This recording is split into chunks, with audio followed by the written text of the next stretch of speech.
Hey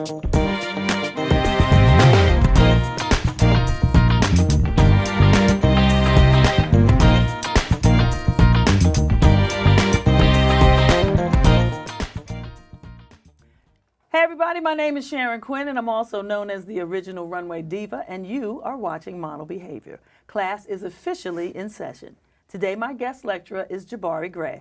Jabari is an attorney, actor, musician, and martial artist known for his professionalism, strong work ethic, and passion for creativity. His work in television, film, print, music, and live performance media can be seen and heard worldwide. Welcome, Jabari Gray, to Model Behavior. Thank you so much. Thank you for having me. I know that was a mouthful. Right out the way. You were so cute. I'm having trouble focusing. Thank you so much. So let's take it from the beginning. So now I know you. I'm just gonna put it out there. The PC Richards commercial. I'm focused yes. on that whenever it comes on. How did you get your start in this industry? Oh well, my start came through actually a family member. I have an uncle. His name is Eon Gray. He's been in the biz for a long time. Growing up, he was always one of these uncles that I idolized, and he was so cool because he was an actor. Mm-hmm. And when I moved to New York City, I originally thought I was going to be an entertainment lawyer, so I went to Fordham University, just right up the street from where the studio is right now. Came out with ambitions of being a big entertainment attorney or corporate attorney, and what do you know, I was unemployed. So there was a little bit of urgency for me after a few years. Wait a minute. Yeah. You focusing on entertainment law and you couldn't find a job? I couldn't find a job, no. No, I couldn't find a job. It was tough. Now, the way things work with a lot of law schools, and it's super competitive because everybody coming out is going to be looking. You're competing for jobs, mm-hmm. and if you're not in the top 10%, 20%, 25%, well, sorry, Jack. Really? Yeah. You got to be a little bit more resourceful and more creative. You're not going to get that red carpet treatment where you're just going to graduate making $150,000 a year at 25, 26, 27, or however old you are at that point. I went all the way through from undergrad to law school. So I was 25 when I graduated from law school. So I didn't get the dream job that I wanted, so I had to be a little bit more creative and I had to hustle. And I tried a lot of different things. Some things were more successful than others, and I reached a point where I was just so, what's the word for it? I guess, yeah, I said, hey, Unc, I want to try something new. You're an actor. Can you introduce me to one of your agents or one of your managers? I just want to try something new because right now this law thing is not working out for me. So he was generous enough to do that. He introduced me to a woman who helped me get a start and started sending me out for some jobs. So after a couple of weeks, I got my first job. It was a Royal Caribbean Cruise Line's print job in Bermuda for 5 days. Oh, wow. So that's what really got my start. That's a good first booking. Yeah, it really opened up my eyes, and it made me take pause and think to myself, wait a minute, I need to study this. I need to take this seriously. I need to look into this as a serious professional endeavor, because what I'm earning for that 5 days in Bermuda as a tourist, walking on the pink sand and drinking Mai Tais, mm-hmm. is what's taking me like weeks to do and earn as a contract attorney in New York. So that was where the start was for me, and that was at about 2004. I'll never forget. It was May 18th to the 23rd, 2004, when I did that job for Royal Caribbean Cruise Lines, that print job. So. And did things just start to take off, or was there some dry period between that commercial and the next one? Things really started to take off, and the reason that they started to take off is because I'd been in school for like 7 years, so I'd like to think that I'm a good student, at least a student of life, and always trying to learn more. So I was one of 6 models who were on this particular job. Mm-hmm. All of them were more senior than me. They'd been in the biz for maybe, 20, 15, 14, 12 years respectively. And here I am, the green guy, the new guy with no experience. So I kind of, kept my mouth shut except when I was asking questions, kept my ears open, and I asked them, like, so do you have what do you do? What's your day job? I don't have a day job. You don't have a day job? Well, how long you've been doing this? Oh, I've been doing this for X amount of years. Wow, okay, well, this is my first, and, I'm learning. And were they open to? They were super open, super super helpful and super generous with their information and with their time. They really took me under their wing. And when we got back to the States, we got back to New York from Bermuda, they actually walked me in individually to their respective agencies and said, hey, this guy, I just shot with him in Bermuda. He's a great guy. I think, you know, you'd like to work with him. So they gave me the red carpet. They rolled out the red carpet for me. You know that doesn't usually happen, right? I know it doesn't. It doesn't. It Wow. really doesn't. So to this day, I count them among my mentors. I'm still friends with everybody from that job because it's so special to me. And you know, I just have a lot of respect for all of them who helped me out that way. And I try to help out other people too who are starting, who have questions, because it's just, you know, that's just how I am. And so that was my start. But tell me about the journey then after that. Did it just take off, or? Well, the journey for me after that was building and trying to replicate and just sort of expand the small network that I had at that point and just multiply it and sort of get, you know, exponential representation. Meeting this one and that one and this one and that one, I started to go out for more castings, more go-sees.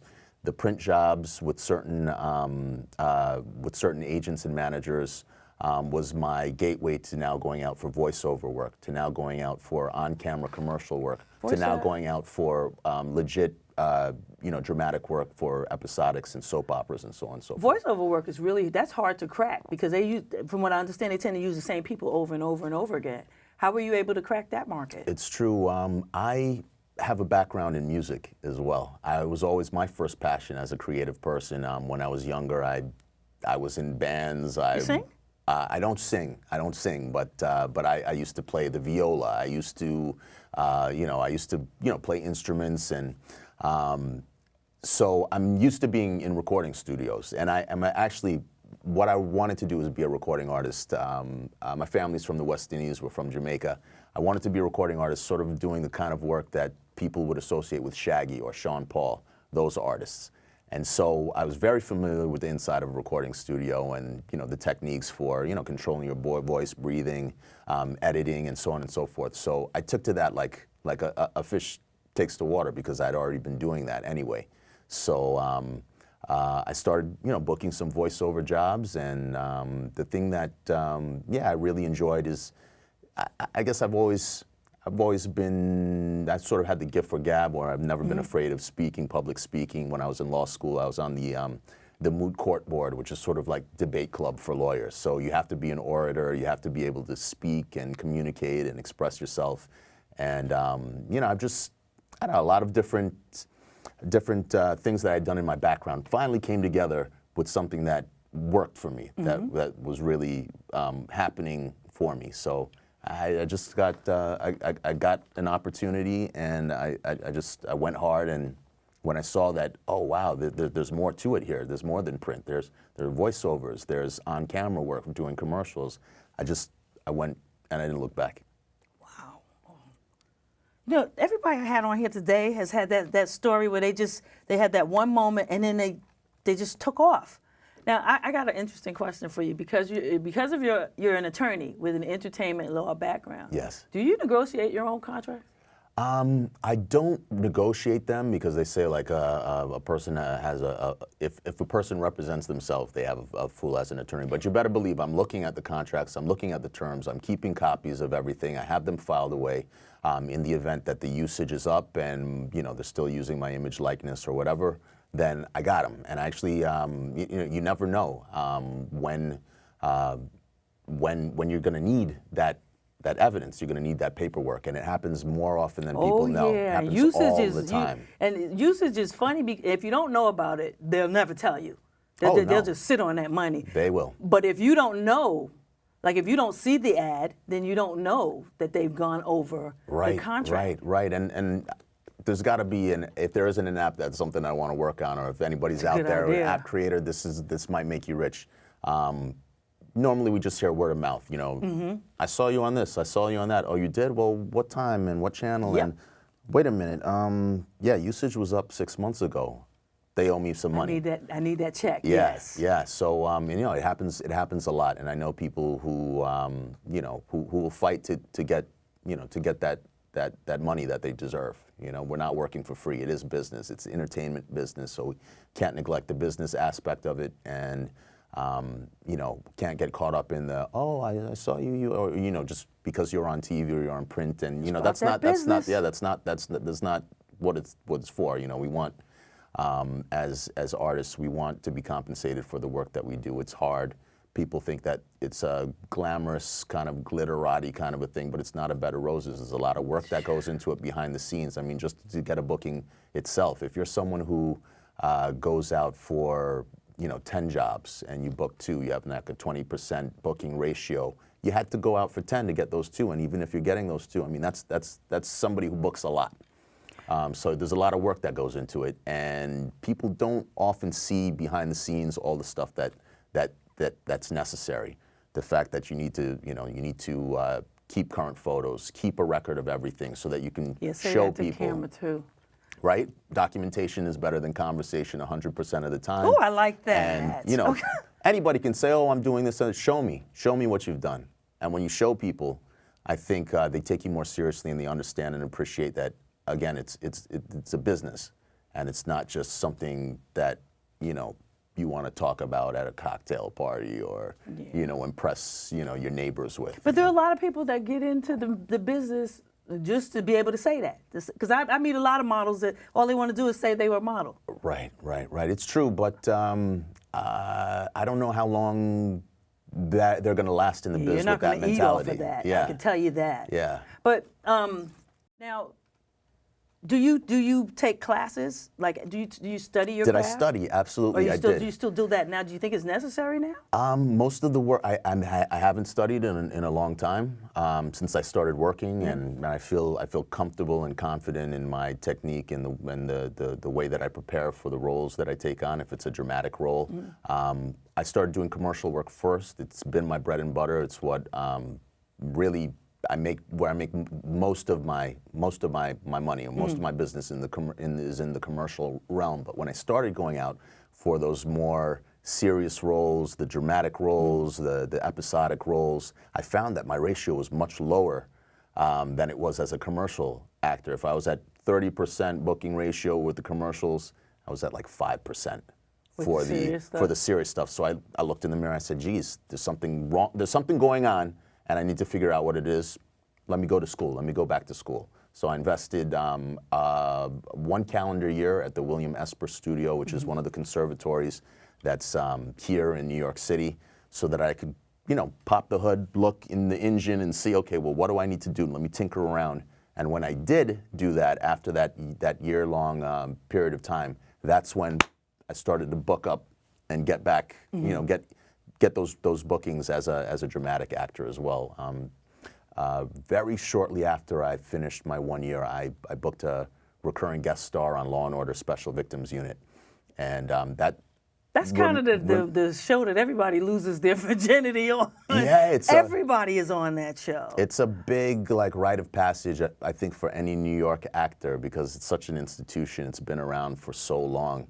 Law & Order Prime, I think, was on for 17 years. Yeah. SVU is about, what is it, the 18th season now? And they have it in England. They have it all over the place. It's a huge franchise. It's in Germany, subtitled in Germany. I have a friend in Berlin who sent me some clip that they saw, and I was speaking German. I'm like, what the hell is going on? So yeah, it's a big New York institution, and you were on one of my favorite shows, and I didn't know you were on it. So now I got to go back and look.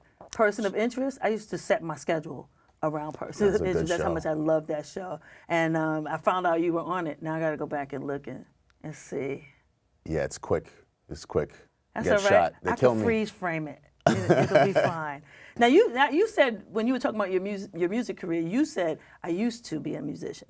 Well, I got to take it back. It's something that if you're a true artist, you're gonna do what you should always do what makes you happy, and what and stick with what makes you happy. I haven't recorded in some time. I have one album. It's actually on iTunes. It's called Been Around the World, and it's an album that was inspired by a short collaboration I did with a DJ here in New York City. Her name is DJ Reka. She plays out of SOBs. That's like her home venue.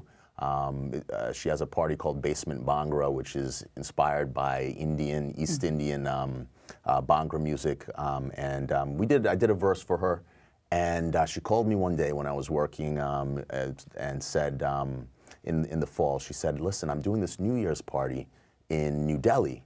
And I want to do that song that we did together, and I need a MC, I need a hype man. Like, are you interested? I said, hell yeah, I'm interested. Yeah, like she's like, okay, I'm gonna see if they can work out the budget, and sure enough, they did. So I was able to perform in New Delhi, in India, off of a 16-bar verse on a song with an Indian Bhangra DJ. So I said to myself, if 16 bars can take me halfway across the world, I got to do an album, because who knows where that'll take me. So that was what inspired the Been Around the World. And did you do this whole album? You produced it, and did you do it on the label, or you did everything yourself? No, I collaborated with a very, very good friend of mine. He actually had his birthday, his 56th birthday last night. We've known each other for 20 years now. He was a security guard when I was going to Fordham University as a law student. Get out of here! And we both had love for music, so we started collaborating. We have dozens of songs What's his together. name? His name is Larry Bridget. Don't know him. Larry Bridget, I'm gonna look really him up too, talented, outstanding guy. One of my best friends, he and I we made it a joint venture, and we produced it together. So if you go on and you Google Jubi, Jubi, that's the artist name that I've been performing under, and you Google Jubi, Been Around the World, you'll see it there. It's available on iTunes, about 6-7 songs. I'm gonna look at that if you tonight. like party music, it's all about fun. Good times, good vibes. And if you like that, you like to party, you like to have fun, you like good vibes with a Caribbean twist, that's the album Is for your you. picture on the cover? Pictures on the cover. It's called Been Around the World. So it's like me, I'm looking at my watch. There's a plane flying by, because So cute. Oh my God. Okay. you've All been right. around the world. So now you're also a mixed martial artist, right? I am. Talk about that and how you got into that. Okay, well, it's sort of not an original start. I got beat up. Oh. Yeah, I was coming home from a Christmas party at the law firm that I was at, December 18th, 2000. I'll never forget. I was coming home. I don't know why I didn't go home with one of my coworkers. Maybe I was trying to be good. And I was like, well, we work together. Maybe I shouldn't. So I should have gone home with this female attorney, but I didn't. I ended up going home. And on my way home, when I got out of the cab, I got jumped, and I got beaten up. So when that was all said and done, I said, you know what, this can never happen again. And I know part of it has to do with my upbringing. My father's a college professor. My mother is a master's in public health. They're academic, intellectual types. We talked about things and issues and problems, and they didn't really teach me how to fight. So I said, you know what, it's a cold world, and if I'm going to go forward confidently, and if I'm going to reclaim this loss of power that I had, being beaten unconscious with a scratched retina and a partially detached cornea and all of this, then I need to know and I need to understand combat. I need to understand. And so that's why I've been training for the last 16 years. I've competed not just in grappling tournaments here in New York City, but I actually do have one mixed martial art cage fight under my belt where I went in there and I tested my skills, and although I didn't win, my fight, for me, it was like it was a psychological and personal victory for me to be able to now know anywhere that I go that I can handle myself. And if please, thank you, and being polite and being respectful is not good enough, and I'm not getting the respect that I give people, then I'm prepared to take it, and I'm prepared to go there if I need to. Wow. So treat everybody with respect, treat everybody the way that I want to be treated, but I understand that there are people out there who don't understand that, so you have to talk to them in a different way. In a language that they understand. That's right. I get it. Yeah. My language involves a brick. There I'm not a mixed martial That's artist. That's what I'm saying. Some people, it's just blunt force But trauma to the I've head. been jumped before. It's not cute. It's not nice. Yeah, it's it's not not a nice feeling. thing to do. It's not a nice feeling. It messed me up for a minute. So the martial arts is what helped me work through that. I said, am I going to move? Do I need a gun? Do I have to walk with a knife? What am I going to do? And I said, no, I'm not going to run. I'm going to stay here, and I'm going to take back, the power, so to speak. So yeah, my heart goes out to people who've been, victims of violent crimes and stuff like that. I mean, it's a dime a dozen in New York City, especially for people who've lived here in the 90s, the 80s, the 70s, and going back. It's not, the Sesame Street that some of the, that some places have become. It's a good thing. There's a lot of parallels between life and martial arts, working through problems, being able to multitask, being able to have stamina, and being able to be calm under pressure and to, be relaxed, even in the face of adversity, in the face of, the challenges that we all face and continue to face every day of our lives. Wow, I'm sorry. Let me ask you this. Can anybody, boxing fascinates me. I want to box. My knees are saying, sit down, you can't box. But how do you overcome your physical obstacles to do martial arts? Well, everybody's different. We all have different body types. Some people are taller, some people are shorter, some people have, knee issues or, joint issues. But you want to train at the level that's comfortable for you, and you want to compete with yourself at the end of the day to be the best that you can be. So don't judge yourself if you have, your knees are you have joint issues with somebody who's 20 years younger than you, who never gets tired, and compete with yourself and always build and aspire to be better the next day than you were the day before, because we're all either getting better at something or we're getting worse at something, depending on the time, the energy, and the dedication that we give to what we focus on. So, compete with yourself and be the best that you can be is what I would say for whatever martial art you wanna get involved in, and that's when that's when you learn and that's when you can relax, and that's when you get those breakthroughs, when you're not always judging or comparing yourself to the next person, or you're not rushing and some things take time. And I ask that because I look at, when you look at when I see people practicing martial arts on television, they on their knees a lot. Yeah. So how as much as I want to learn how to do that, I'm like, the first time they tell me to get in on my knees, that's gonna be a wrap. Right. Okay, I gotta leave because I can't. Then maybe for you focus on a stand-up style, a striking style, kickboxing, maybe regular boxing. You don't have to be a ground fighter. You don't have to do jiu-jitsu or wrestling or. But even karate, don't they? When you get in your resting or whatever that position is, you gotta be on your knees. On your knees? I mean, with the stand-up styles, probably you'd be more on your feet than on your knees. The knees and on the ground, that's. Although I'm sure there are some forms in karate where you're on your knees, there are going to be other styles where you can be standing up and you get the pressure off. I want to hit something right now. I think I would be really good at that. So what's next for you? What haven't you done that you want to do? Well, I'd like to be a series regular. That's a goal that I've set for myself on a show, so that it's not just a quick little scene here and there, but I can have a character that's developed with a story arc that's on every week, and every episode is something that I can look forward to, and really not just have to be, feel like it's a flash in the pan, just here, there. That's how it feels sometimes. And you want to do television more so than film? I like them both. Television I really do enjoy, though. I like the pace. I like how it's quick and it's fast, and I like how stories and characters develop quickly over 13 episodes. And you can, I think the audience likes to see how things develop, and they gotta wait. Whereas you watch a movie, you get in it all one time, but little time for people to digest it and figure out what they really like, or try to guess and anticipate where the stories are going. Have you done soap operas? Because you're giving me soap opera right here, like. I did some. There are not any soaps here in New York anymore. They're all out in LA. But I got a little taste when I first started, and it was nice. My first dramatic booking was, in fact, a day player on One Life to Live. I used to watch that too.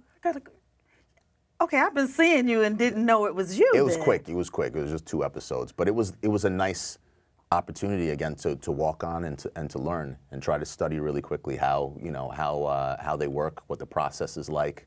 You know, it was a little daunting. I'm thinking in my mind from high school and drama club. Oh, you know, you rehearse your lines and you're gonna meet everybody before you work together and do. No, it's like okay, and In soap action. operas, they Yeah. change. They can change the script right in your face, They right? change the script in your face. You're not getting introduced to anybody. You're just expected to perform and give the director what they want on the spot. Boom, boom, boom, boom, boom. All right, on to the next scene. Thank you.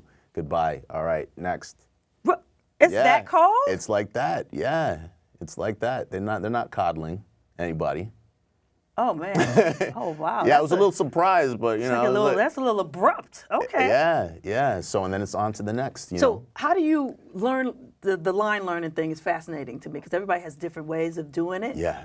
I don't do that well. How do you, like you get pages of dialogue, how do you remember all Well, of that? I don't have a photographic memory, so for me it's just repetition, repetition, repetition, repetition. I'll start with the first line, and once I feel I have that memorized, then I'll go with the second line, and first line, second line, first line, second line. And it's redundant, and it's monotonous, but you need to have it drilled into your mind so that when you're actually performing, you're not thinking about what the lines are. You're thinking about how you feel. You're thinking about your circumstances and the reality that they've given you in the script, and you're flexible and you're fluid, and you're not thinking, well, is it this line or you know, you're just, you know, you're not thinking about the lines anymore. You're just being. Do you read with other people? Does that yeah, help you, or yeah. do you do it by yourself? I read with other people. I read with my brother. I read with pretty much anybody who will read with me. I mean, I've been in Starbucks and I've been like, listen, I don't mean to be weird, but do you mind reading the But you're script cute, so with you me? get a good reaction to that. If you was ugly, they'd be like, no, but you're not I'd ugly. be like, yeah, okay. I'm like, thank you. No, and it helps because you never know what you're going to get in the audition room. You might have a good reader who's like really attentive and present, or you might have a corpse. Somebody that's just reading the words to you. Yeah, and you're like trying to get something from them and you don't get anything. I think you ask any actor out there, they'll be like, yeah, I know what you're talking about. You know, yeah, I had a couple of those. All right, well, look into camera two. Give the actors of the world some parting wisdom, please. Basically, just go hard, be informed, do your homework, be prepared. Don't be on time, be early. And don't take no for an answer. Don't be afraid of rejection. Don't be afraid to fail to the top. A lot of people who are successful, they'll tell you they got that way by failing. They tried new things and they weren't daunted and they just kept going and going and going and going until they found something, they found the right fit, they found something that was natural. And yeah, never stop dreaming and believing, and never give up. All right, guys, we are almost out of time. I'd like to thank my guest, Jabari Gray, for sharing his industry knowledge with us. Now, before I go, I'd like to leave you with a few thoughts. I want you to, one, remember that you can't change the game until you first learn the game. Always surround yourself with positive people and positive things. Do what you love and love what you do. And lastly, be who you are, but be who you are tastefully. Always have some class about yourself. And don't forget to like us on Facebook and follow us on Instagram and Twitter. Thanks for watching Model Behavior, and I'll see you guys next week. Class is officially dismissed. Bye, y'all.